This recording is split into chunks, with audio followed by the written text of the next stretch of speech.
Hi guys, welcome back to another video.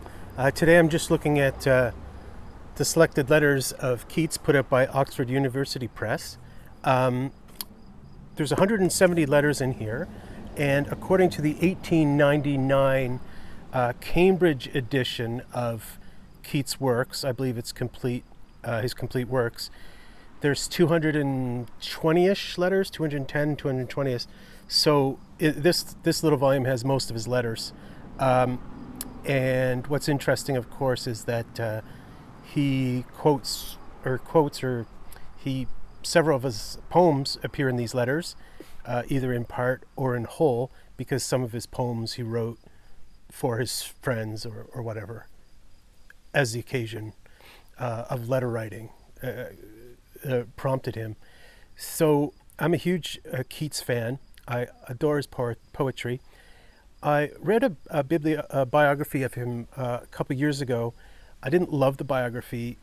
I still have it, so I'm either going to read it again or find another biography of his on him to flesh out his character, because I wasn't 100% sure whether I agreed with the biographer. Anyway, be that as it may. So, Keats Letters.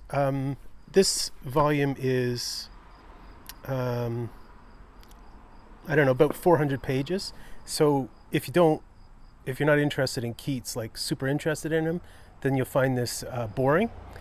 The letters are generally pretty short, but there is a few long ones, and I think the longest one was he wrote to his brother George and his sister-in-law Georgiana, who had emigrated to the United States. So one of his letters is like 40 pages long to his brother, and it's basically like a diary for, I don't know, a couple weeks or whatever. And sometimes it's interesting that he'll write a series of letters where he'll tell the same story to, I don't know, 3 or 4 different people. And so it's interesting how he uses the same phrases each time. Like, he must have liked the phrase the first time, the way he described something, so he like uses the exact same phrase in the next letter to the next friend or whatever. So that's kind of interesting, and that concerns he took a walking tour with a friend to Scotland, and I think with a brief stopover in Ireland.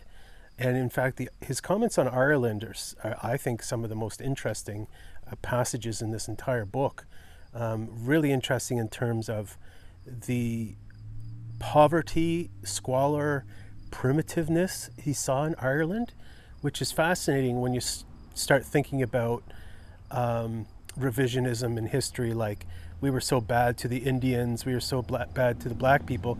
But the fact is, most Canadian settlers were poor immigrants from Ireland, from Scotland, from Germany and Eastern Europe, and these people often didn't have a penny to rub together. Let's not forget, people didn't leave Ireland in droves for Canada because, you know, they wanted good times. They were escaping famine. So how are we supposed to take care of Indians and black people when we don't have food to feed ourselves and our families? Okay, so a bit of perspective. So I'm sorry I throw that back in there, but it's I think it's important in the broad scheme of things, not to understand Keats. So Keats had a fairly uneventful life, dying as he did at 25? I always forget whether it was 24, 25, or 26. Let's just say it was 25. He died at 25, just as he was starting to get a bit known. Like, he was known enough by for Byron to sort of put him down. He was becoming friends with Shelley, and in fact, he was sort of on his way to stay with Shelley in Italy as he was dying of consumption. So Keats died of consumption. He died in Rome, and from consumption, tuberculosis, which one of his other brothers had died of a year or two earlier. So he had 2 brothers, so it's 3 boys and a girl, and he had in the last year of his life a romantic relationship with a girl, Fanny Braun. Um, Now, one of the things I talked about when I said I didn't love the biographer that I had read on Keats, one of the things I can't escape of this biographer's influence is this biographer said that it wasn't really a deep love. It was kind of performative. Like the biographer said that like Keats wanted to be in love, sort of, and I always think of St. Augustine's phrase, he was in love with being in love. He was in love with the idea of love. And I really feel that for Keats. But towards the end of his, as he was dying, his letters to Fanny became more heartfelt. Um, but I don't think that's, necessarily because of love, but as of the trauma of dying, really. So what can you learn about Keats' poetry from this?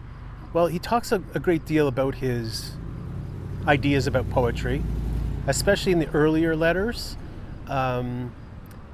These earlier letters, the ones where he talks about his theory, these are the ones that you'll often find included in his books of poetry and stuff, like selected writings of John Keats, poems and letters. So the editors usually choose the ones where he's talking about poetry. And he gets into it quite interestingly, deeply, in a few passages. I've gained a lot because, as you know, I'm writing a book on how authors understand writing as a vocation or whatever, and Keats does leave a lot of interesting comments on that topic to weigh into this study of mine. So that's very interesting, and Keats' view of life. Now remember, we're only getting the views of a young man.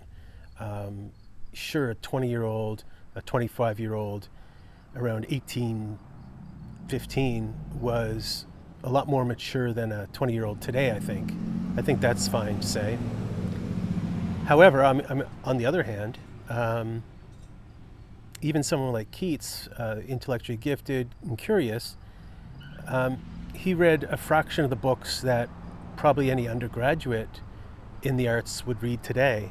Now, there's reading and then there's reading.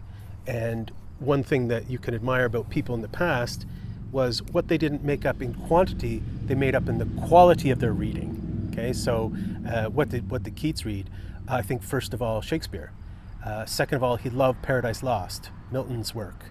After that, Wordsworth was the poet of the day, and in fact Keats met him, knew him a little bit. He also knew Coleridge a little bit. So he read history. He read history of Britain, history of Greece and Rome. So the history of England was probably Hume's history, David Hume, the philosopher's history, pretty sure. So things like that.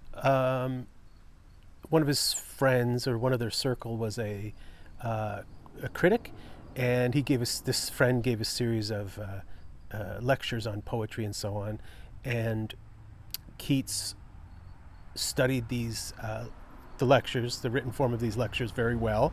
And so that's one of the things about Keats is he, like many people in his age when books were so expensive, relatively, he wasn't wealthy. They read books well, repeatedly. They read them well.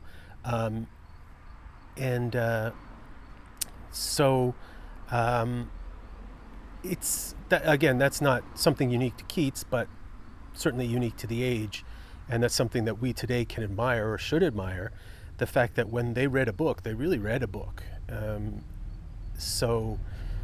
I think that's why schools of thought were so much important then than now, because someone might be a member of a school of thought because that's all they were exposed to. So say if you were, a utilitarian, you only read Mill or whatever, or if you were, philosophe like Voltairian. Oh, which reminds me, Keats read Voltaire and Rousseau. He really admired Voltaire. Um, that these schools of thought and so on were very often a product because um, you just couldn't read as widely as you might like to have. So anyway, for the general reader, this might be of interest to sort of pick through. Um, and I think um, that would be fun to the general reader, to the person who doesn't know anything about the early 1800s, to the person who wants to know maybe something about the life of a poet at that time. Um, so picking through it would be a rewarding task, and you could skip over the redundancies and the longer letters that are sort of just meant for his brother in America. Um, the end comes quick. So Keats complains about sore throats for a long time. I don't know if that was related to his consumption, but again, that his brother died of consumption a year or two before that doesn't seem like a big coincidence, or right, whatever coincidence means. And then in the last year of his life, he began to, of course, spit blood, cough up blood. Um, and in the last letters, let's say that the last 50 pages or whatever of the book, he talks, oh, I'm getting better. Oh, I'm getting worse. Oh, I'm better now. And then the end comes quickly. Okay, so he starts talking about, I got to go to Italy to hopefully get better. Um, and then his last letters are written on the boat, and then arriving in Italy, he goes into quarantine first because there was some kind of outbreak, cholera or something, and then he lands in a house in Rome, and he's done for. Okay, so it's melancholy. It's a melancholy ending. It sort of ends like I never watched the show Sopranos, but I understand that the final episode was just fade to black. Just uh, there was no foreshadowing. It just done, and that's interesting. And that's exactly what it was for Keats. Just sort of a fade to black, right? A young man, just a genius, young man, just boom, his candle snuffed out. Just that. So if you love Keats, you'll love every page of this. And if you're just mildly curious, this is a book to pick through. It's interesting. Okay, so that's all I have for now. Guys, have a great day. Beautiful fall day here, and take care. Bye.